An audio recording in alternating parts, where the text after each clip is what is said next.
Whoa!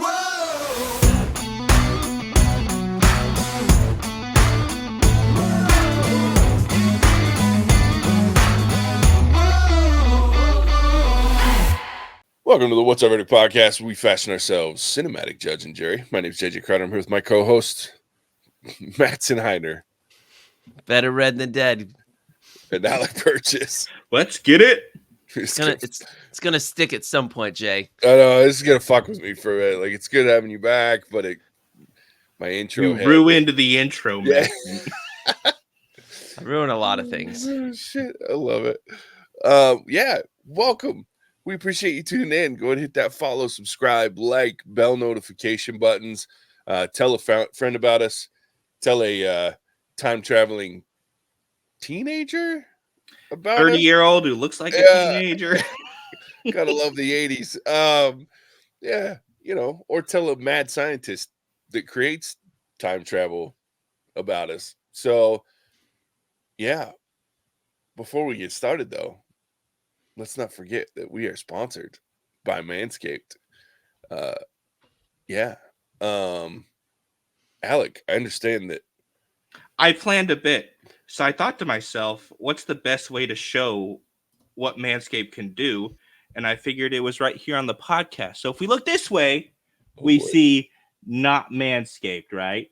But if we look this way, Manscaped. We look head on, it just looks weird as fuck. But this way, Manscaped, nice close shave, nice crop, looks good. This way, not so much. I'm glad that you decided to show us your face and not your balls.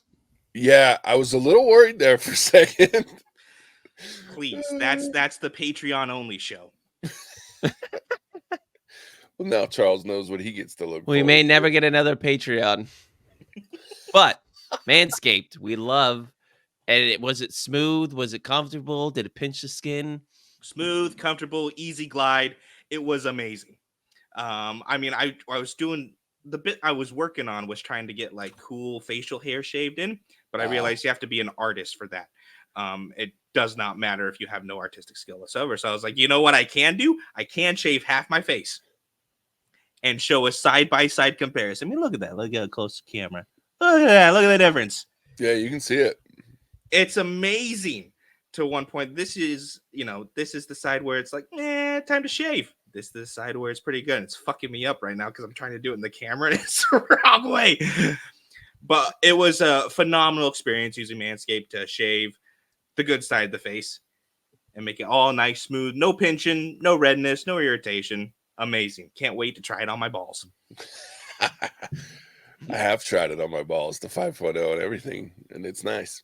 And speaking, look, gentlemen, get ready to jingle and deck your balls this holiday with the help from our friends over at Manscaped.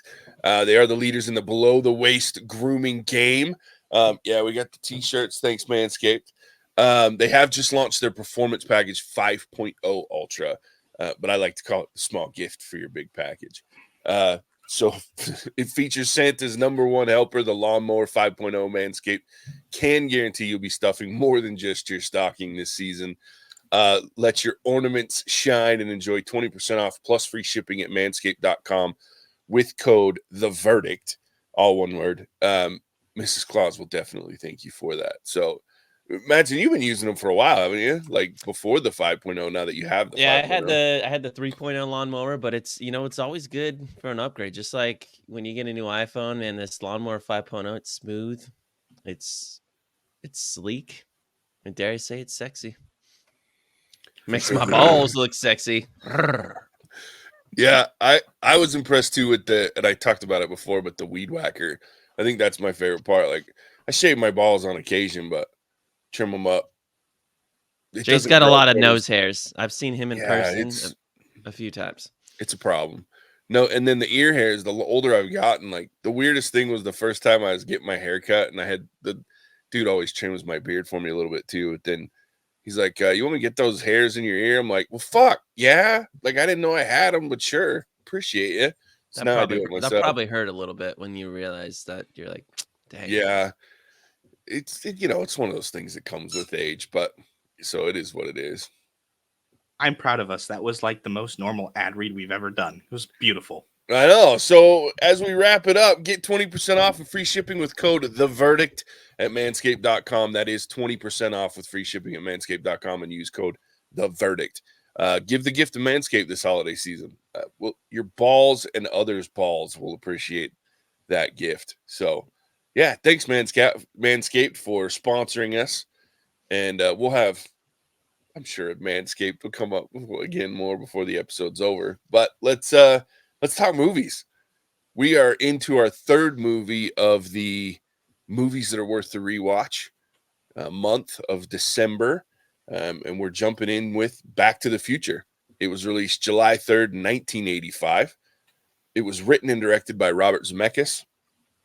It stars Michael J. Fox, Christopher Lloyd, Leah Thompson, Crispin Glover, Tom Wilson, Claudia Wells, Mark McClure, Wendy Jo Sperber, and Frances Lee McCain.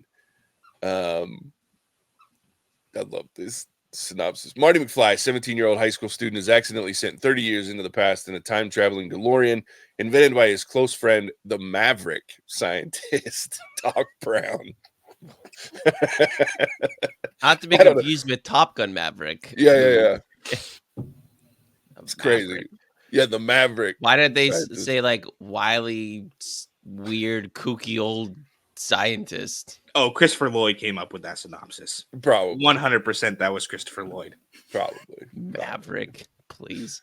Oh, God.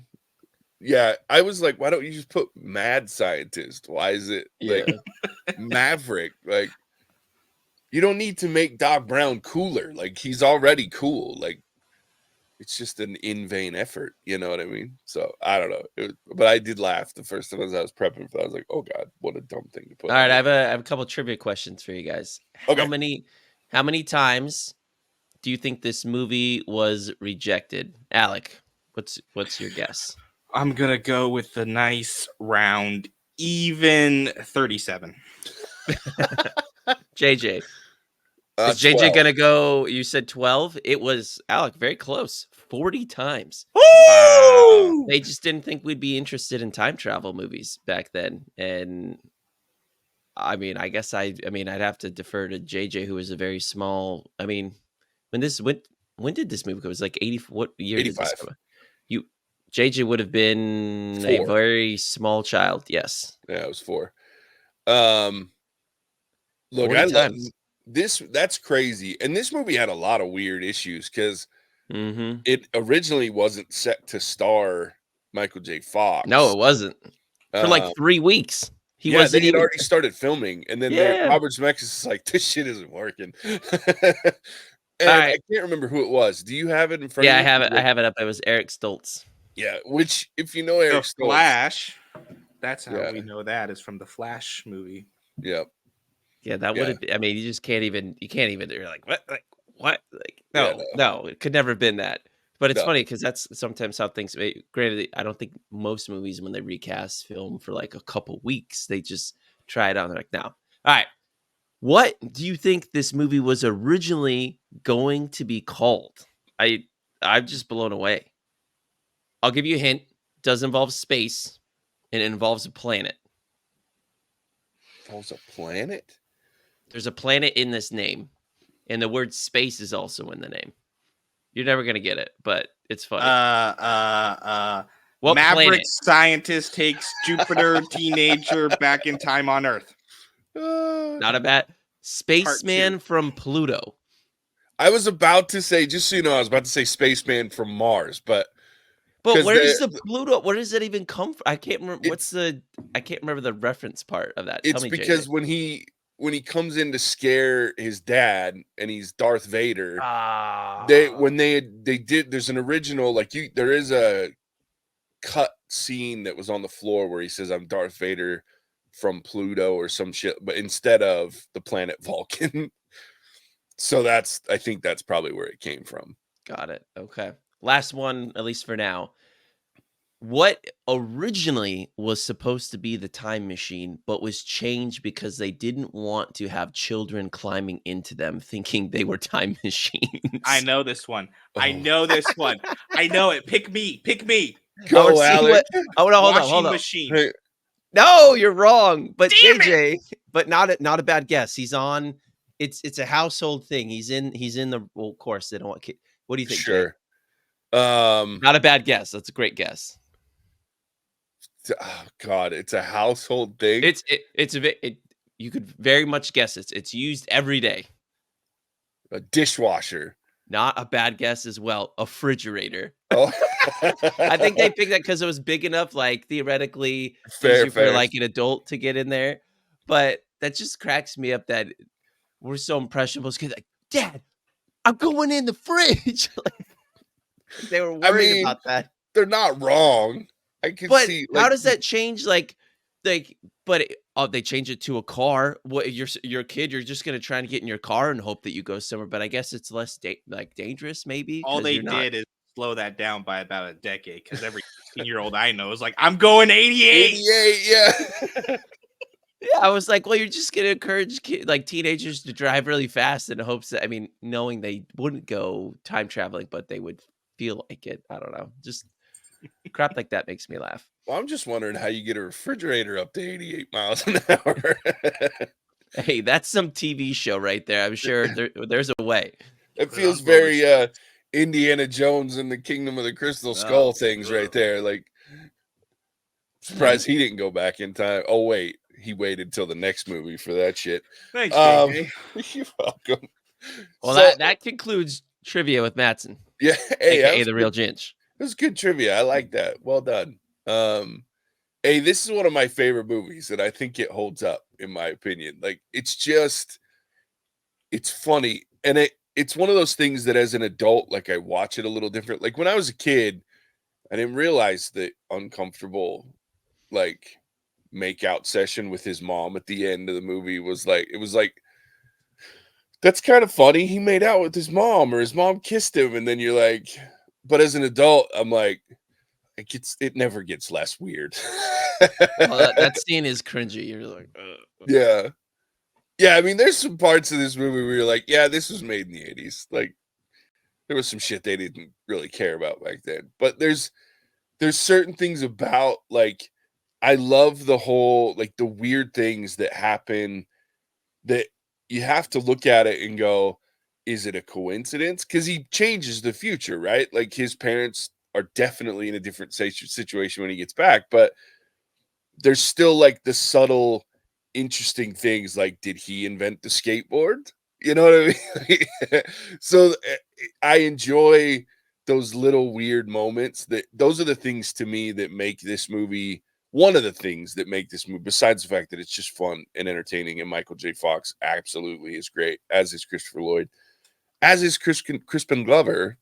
But, like, I enjoy those little moments of, just, did he? Or is that the reason that, you know what I mean? Or, like, because at the end too, you have the music, the whole music thing. You're like, oh man, how much did he actually influence? But then, it's the whole grandfather paradox almost, like, of time travel. Like, would it have happened if he hadn't gone back? But is this first time he went back? Like, who knows, right? I just enjoy that weird shit. And I'm not usually, like, a big fan of the pitfalls of time travel, but I think Robert Zemeckis handled it really well. Yeah, I really like that you brought that up because something I noticed for the first time on this watch through was when he's playing the song at the end, Johnny Be Good, phone call goes to Chuck, who's cousin of Marvin Berry. Chuck Berry's the guy who wrote the song. So it's these little ways that they address this. And that was like you have the knocks down one of the pines, so Twin Pines Mall becomes Lonely Pines Mall or whatever. Yeah. So you have the little things, but this was the first time I noticed this was specifically that, they don't throw it in your face, right? They let you go kind of look for it and see it. But it brings up what you said, that grandfather paradox. Like, okay, how many times have we been through this time loop? Yeah. So funny. But, I mean, thank God they didn't do Eric Stoltz. Because that wouldn't have worked. Maybe somewhere they did. And then they went back in time because they realized it was a shit idea and redid it with Marty McFly.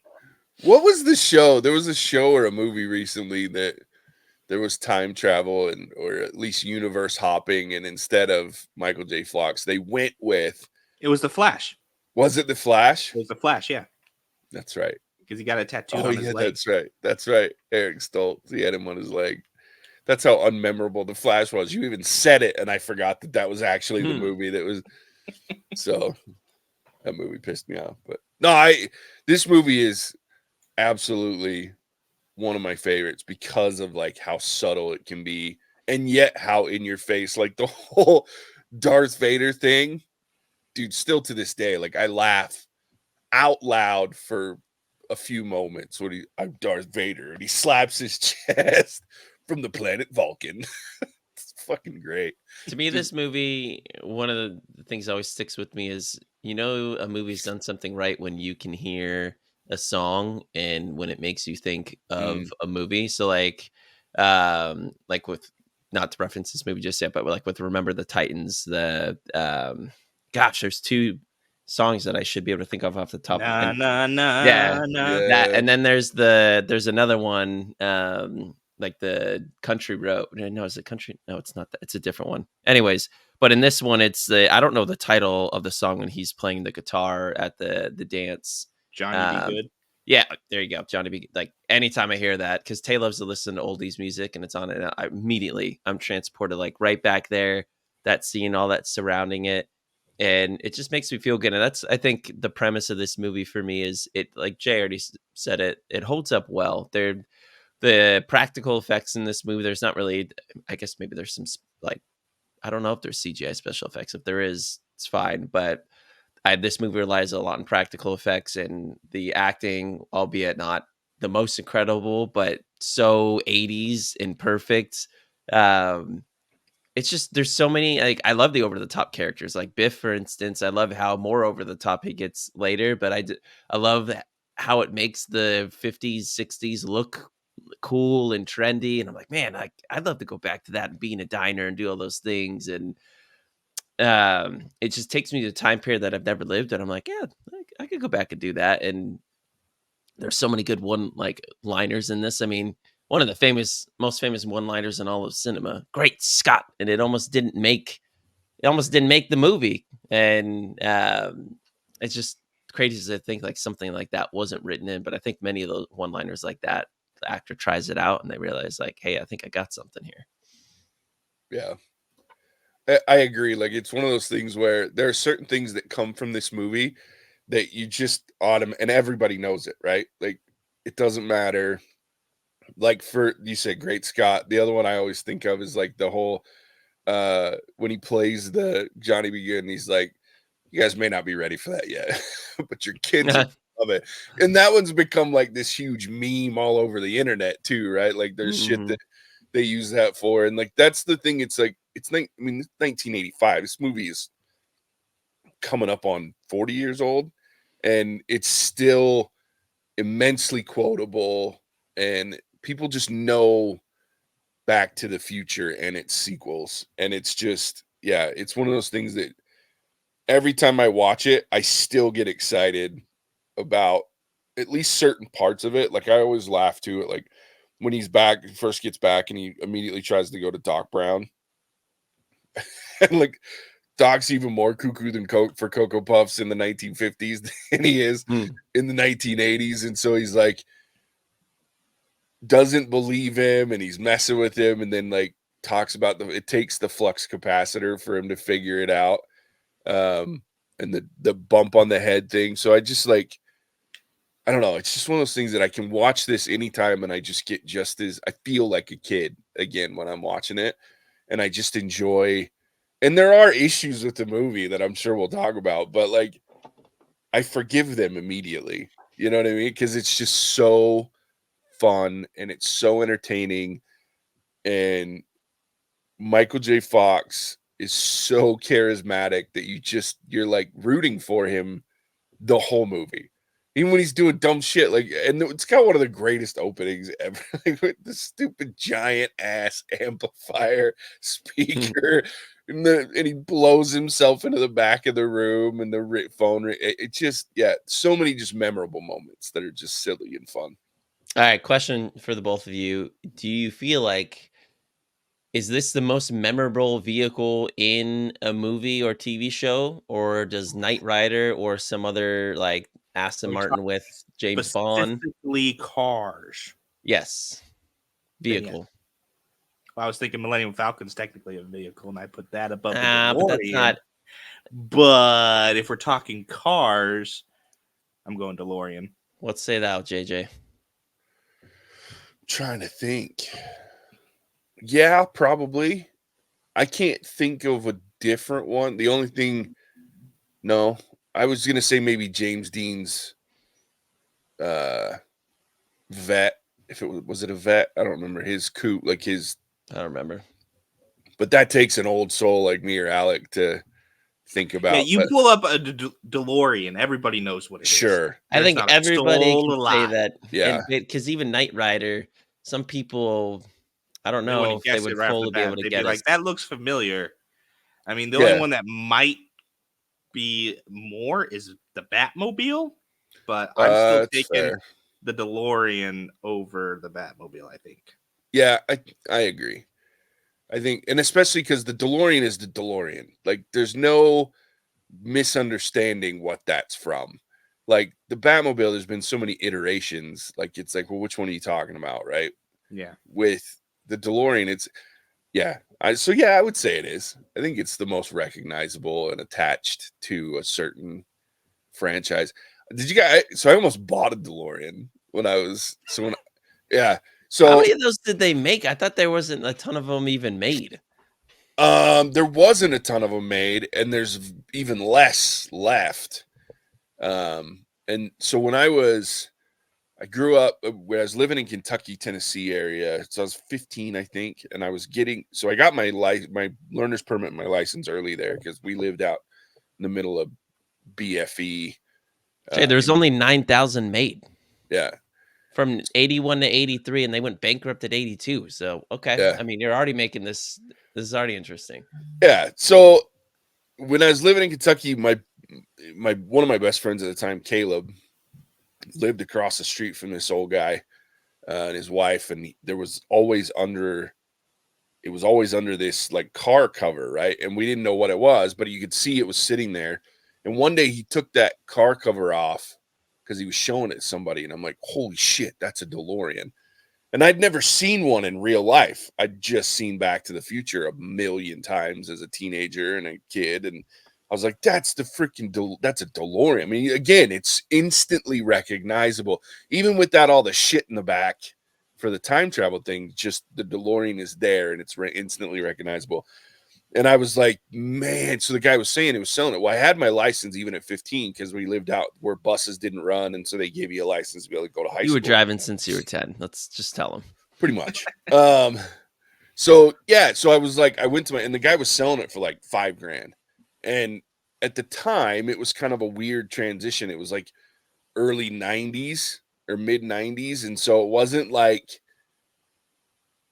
it was still a few years removed from what it is now. Like now you couldn't buy one for probably 30 or 40 grand if it was, and this thing ran. One of the hydraulics in the gull wing doors on the passenger side needed to be replaced. You could still lift it, but you had to like deadlift that fucker because the hydraulic was out, but the driver's side still worked, and it was really crazy. So the windows on those, it was just this little. There's a window in a window. Yeah, the window itself doesn't come up and down like most cars. It was like it stayed static, but there was like this little window at the bottom that it was like those old like window windows, like that didn't, it just kind of popped out and you got a breeze coming in. And it was one of the most uncomfortable cars I've ever sat in my life. Like when you sat in it, like it was compact, like it's not a lot of room. When you see Marty get in and it's like, it seems it's that small, like it's not much of a car. But yeah, we were looking at buying it. If we hadn't moved to Utah like a few months after I turned 16, like I had my dad convinced to buy it for no other reason than he would have been able to say he had a DeLorean in his driveway. But like, yeah, I was this close to owning a DeLorean. Thankfully I didn't, because they're nothing but a money pit. And but it was cool. I drove it around the block. It was bitching. I was like, this is cool. Call me Marty McFly, motherfuckers. Like, Put on your life preserver. yeah. That's a great joke too, especially since I love to wear like, well, I used to love to wear like the down vests. Like I'm like, that's right, Marty McFly. I do enjoy, one of my favorite parts of this movie is the dynamic between George and Marty. Like as he's trying to get Marty back with his mom, or George back with his mom.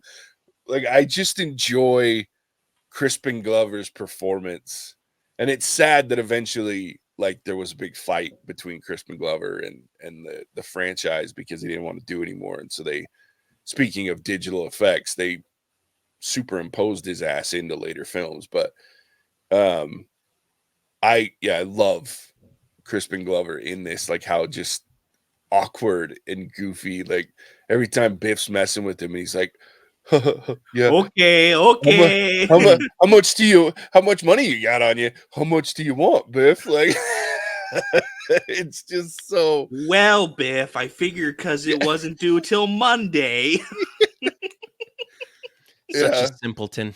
Yeah, Crispin Glover was a revelation in this film. Like he just, anytime he's on the screen, it's hard to act, I think, next to Michael J. Fox, but he pulls it off very well. Like being that polar opposite of just this awkward, uncomfortable guy. And I was like, it's well done. I really enjoy his performance. So I do enjoy, like, well, look, Leah Thompson's Leah Thompson, and she's absolutely gorgeous in this movie. So like watching her, but unfortunately, Leah Thompson, like, ruined her career by doing, almost ruined her career, really dampened her career by doing the freaking Howard the Duck. That's a movie we need to put on the list. Cinematic masterpiece, James. Hey, let's not do that. Dude, I love Howard the Mattson Duck. said no, let's do it. I'm going to go back into semi-retirement again. I love Howard the Duck, but it's terrible. It's a bad movie, but I love it because it is that bad. But yeah, so I don't know. I think like this was one of those things when you look back on careers that were made, because Michael J. Fox was pretty much nobody. I mean, he had the Facts of Life, was the Facts of Life or whatever the TV show was that he was doing. But once he did this, like it launched him into ridiculousness. And yeah, it's been fun to watch different things that he's in because he's Michael J. Fox. And I mean, now the guy's famous for whole other reasons, right? But like his fight with Parkinson's. Have you guys watched the documentary on him? Yep. So good. You should watch it. That's crazy. Like the relationship with his wife, and anyway, that's not what we're talking about, but kind of is. But you should watch it if you haven't watched it. There's my shameless plug for a different movie to watch. Well, yeah, like it's great. I wanted to say my favorite scene, the one that I remember the most. I don't remember how old I was when I first saw this, but the skateboard scene is still my favorite to this day. Like just seeing, I think maybe it's what made me want to skateboard. I have no idea, but I just remember it and just how it ended with Biff in the pile of like dung or manure or whatever it is. And still like whatever, I know it's coming, but it's like Home Alone or something like that. It just makes you giggle every time. He's like, yeah, you stupid jerk. Like you deserve that. And just made skateboarding look cool. And I know I was reading Michael J. Fox. He didn't know, he'd never hadn't been on a skateboard, didn't know how to do it. So he had to learn to do it, and power to him. Yeah. Yeah. I tried doing it. That's movie inspired me. And I was like, nope, I'm going to die. I never had it's pretty athletic dude, but I could never figure out like something moving underneath me and controlling that with underneath. Yeah. Standing up just didn't work for me. Yeah. I think kudos to him.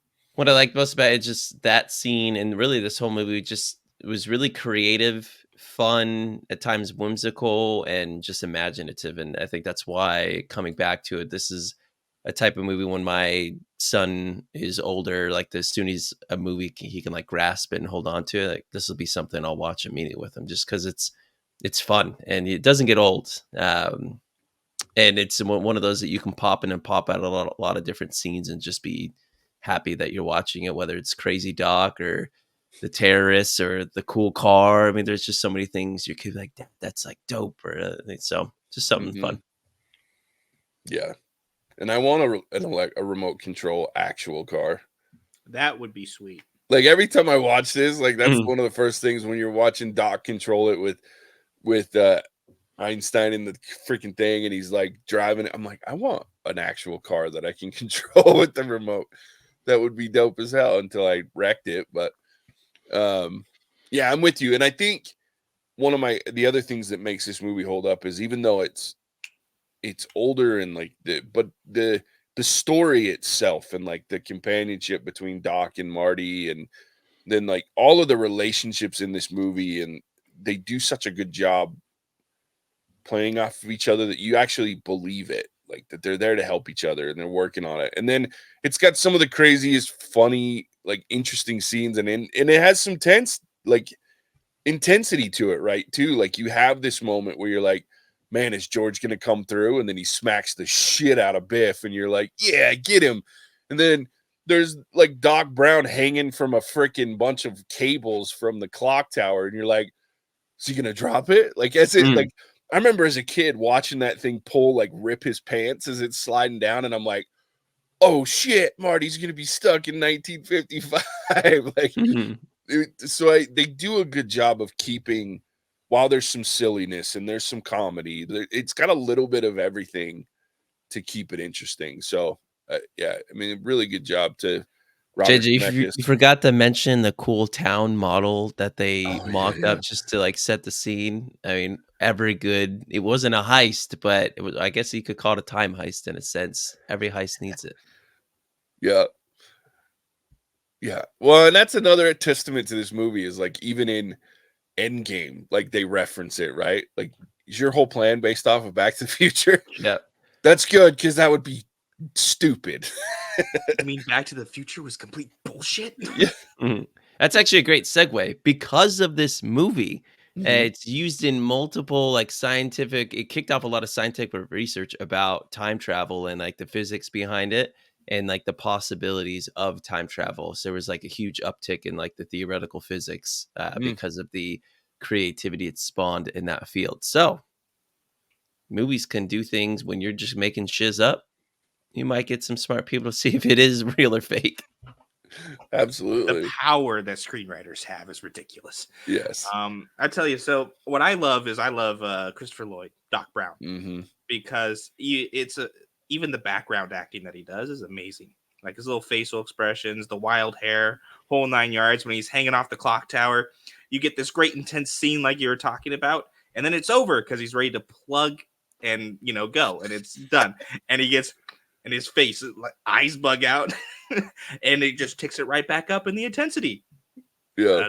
Oh no, I have another problem to solve. But it's just testament to Christopher Lloyd for being able to pull it off, because he adds so much to these moments that it makes it great. Yeah, I agree. Yeah, the acting's it's great. Jay, I'm curious. You mentioned there's a couple things that aren't great about this movie, like you would nitpick. What would those things be? Yeah, like the first one that always stands out to me that annoys me is like at the end, like when the DeLorean won't start, and like he just fucking headbutts it, and all of a sudden it starts. Like, I'm like, wait, what? That's not how that shit works. Like, if your starter or your alternator or you're out of get, like, if any of those issues are there, like it's not just gonna fucking start because you headbutt it. So like I get that it's the intention, and it works from like the first time, especially you're like, oh shit, it's not gonna start again. Because we've seen that problem in the past. But and it's to add to the intensity of the moment. Not only is Doc having all these issues, but the other problem is if it starts in that moment, then the whole fucking thing doesn't work anyway, because he's gonna be too early getting to the point. So it has to happen to balance out what's going on with Doc Brown. But it just annoys me that it's this headache. It's this headbutt into the steering wheel. And then he's like, oh, that worked. And like So like that moment bothers me. I do think like the whole sometimes the Elaine, like the mom thing, like I'm like, it's, and I think this is me as an adult, it's so awkward at moments. Like the way she's like, he's so dreamy, and that's your son. Like, fuck, it's weird. Yeah, but she doesn't know that. I know. And that leads me to my next problem. And that is this dude literally changed your life. Like, he got you together. She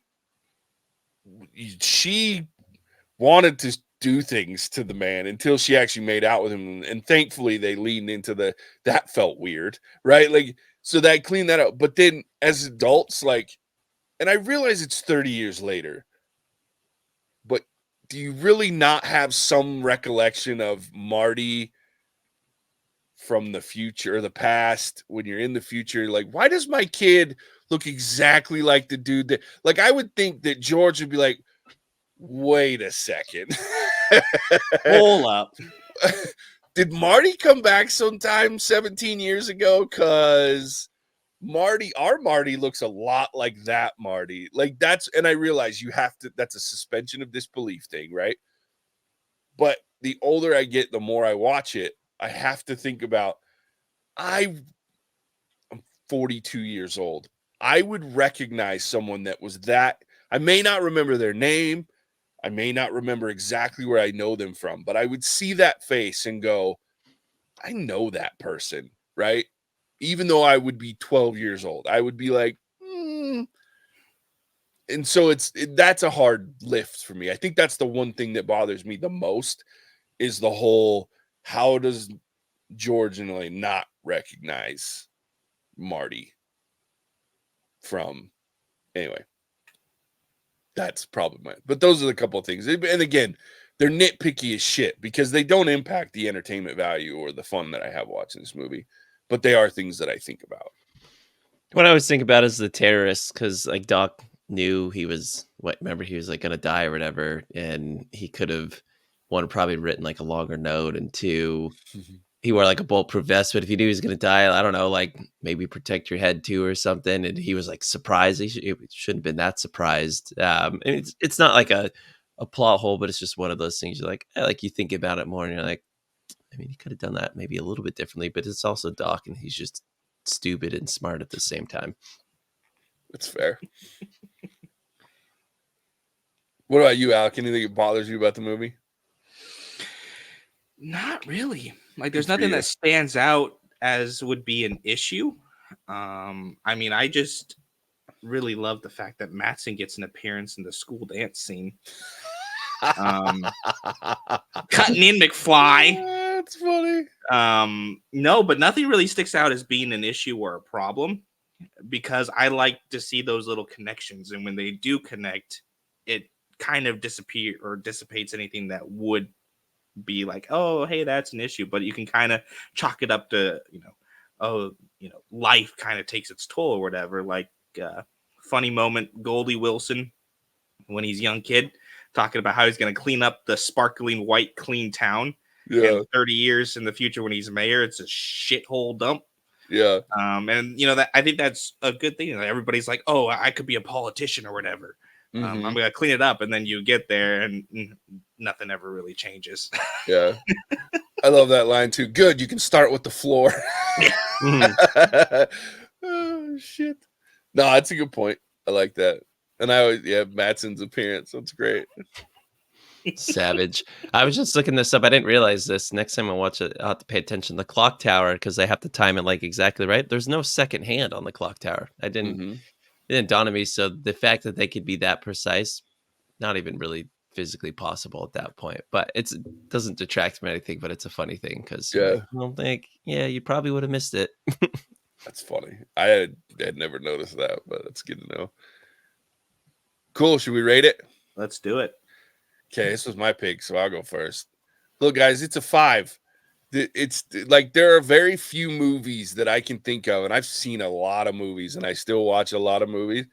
There are very few that go on the list with this movie, to me, as with its level of rewatchability and the fact that I do not care Like there's a lot of movies I'll rewatch, but there's not a lot that it doesn't matter when, how many times, how often. Like if someone's like, man, Back to the Future's on, I'm in. I'll jump in the middle. I'll start it from the beginning. I'll start it at the end. I don't care. Like there is so much entertainment value and so much good, fun stuff that comes out of this movie for me that I'll watch it anytime, anywhere. And it's just pure entertainment. And even the little things, when I've nitpicked those little things, like it's because I'm an adult and I've seen it so many times that I can't help but see some of those things that I'm like, hold on, why didn't that bother me earlier? Right. But it doesn't change the fact that I still come away happier having watched Back to the Future. So 5 for me. This is up there in my, probably, if I had to list it, it's one of my top 10 movies of all time. And the fact that it's so good made 2 pretty decent sequels even better. Like I want to like the sequels Shut more your than I whore do. mouth, Mattson. Hey, Number 2, number 2 is like I love 3. 3's great. see, and I like 2 better than 3, but they're still not as good as the first. No, But I'll watch either of them anytime too, I because agree. it still has that same I feel. will. And that's because this one was so fucking good. So yeah, 5 for me. This is Two close two to has a massive plot hole with their whole Sure. time travel. Where as I get older, I'm like, man, I really have a hard time. Like it didn't Yeah. work. Like it doesn't work anymore. Yeah, it truly leans into some of those time travel paradoxes quite Yeah, heavy, I'm like, but I do love it. I do love it. So yeah, 5 for me. Alec. I'm up next. This is an easy one. 5. I love the fact that they're able to really tell, like Mattson was saying, a whimsical movie that has stuff going on all the time, but none of it's ever really bad. You know, Marty goes back to the past. He turns into his own worst enemy by trying to, you know, give his dad confidence. He's actually ruining the future. So he's having to battle with that. And once he finally takes a step out, that's where everything happens. And then you have just stuff that's happening, different timelines, all this branching that's going on, but they still are able to really kind of wrap it up without any loose ends, which is really, really cool. Will also watch this movie anytime, any place, anywhere, at any point, because it is just that enjoyable. So yeah, easy 5 for me. Mattson, you're up. look, as I am manicuring my South Pole with my Manscaped tools, this movie could be Why on. are you I so mean, weird? hey, that's I their love copyright, not mine. I love Anyways, it. this movie's a 5 as well. I mean, I think I've been. If your movie can take, hey, let's balance the 80s, the 50s, time travel, skateboarding, making out with your mom, going to a school you've never been to, hanging out with the mad scientists, terrorists, dying, bullying. I mean, there's more thing. I could go on, but I'll stop there. And it does it all so well in a way that is lighthearted, yet, as Jay just said, intense at certain moments. And to me, this movie doesn't take itself too seriously, but knows the moments that it needs to captivate you, and it does it really well. And this movie to me is a lot of scenes that are perfect and rewatchable, and I'll do it time and time again. So, like I said, can't wait to share this movie with those in my family. My little son when he gets old enough to do so, and I think that's always a hallmark of a good movie. While I love the trilogy, could be better. I love 2 because it's over the. I love Biff and he's over the top, but it didn't land as well. This is the best. I mean, it's like most trilogies. Sure. The first one's the best, but I mean, just iconic. Absolutely. Guys, that's 3 triple 5s in this month. I guess that's the whole point, right? Is they're rewatchable. Well, it'll stop after this. So, oh, that's funny. I knew it would, but that's okay. It's been a while since I've been able to shit on Mattson for real. So, yeah. So that's Back to the Future, another 5 across the board movie. Alec, tell everybody where they can find us. Happy to, JJ. So thank you for tuning in to Back to the Future. Like JJ said, we are in the midst of our month for movies worth a rewatch, and I think we did good this month. 5s across the board so far. I was gonna say that this could be the legendary Only Fives month, but you heard it from Mattson's own mouth that he's gonna No. fuck that up. So I can already tell you tune it's in not next happening. week as Mattson shits on all our dreams and ruins it. I guess that's why it's the legendary fives only. But in the meantime, Merry Christmas, Happy Holidays, everyone. YouTube is the place to be for our episodes and content. New one comes out every Monday. Special shout out and thank you to our patron, Guy Pierce, for selecting this month's movies. You are a gentleman and a scholar. One last time, go to manscaped.com, pick up some goodies for the goodies, and use the discount code The Verdict. That's all one word, The Verdict, for 20% off your order and free shipping. With that, I'll kick it back to the Mauling Monarch, the King of Crash, a JJ. Yeah. Yes, for sure. We appreciate you, Manscaped, for sponsoring the episode. Go check those guys out. Get some goodies for the goodies. I like that. For That's a your good one. South Pole. Yeah, and your exactly. Jingle bells. Take care of the jingle balls and the South Pole. Red Man swells. Son of a bitch. If you want to know what that reference is, go back and watch our last episode where Mattson sings a jingle. With that, as always, we appreciate you tuning in. We'll catch you on the next one. Bye. Hasta la vista, baby. Cinemagic out. Whoa!